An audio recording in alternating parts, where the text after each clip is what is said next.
জেনে বুঝে মানলে কোরআন হাফেজ হওয়ার পরে বেহেশতের সুপারিশ পাবো আপন জনের তরে।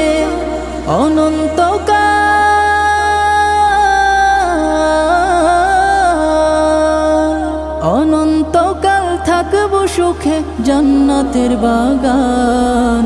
যাদের বুকের মানিক হলো হাফেজে কোরআন, হাফেজে কোরআন, হাফেজে কোরআন।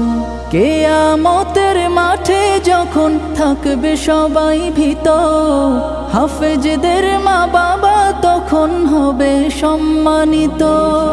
কিয়ামতের মাঠে যখন থাকবে সবাই ভীত, হাফেজদের মা বাবা তখন হবে সম্মানিত। তাদের মাথা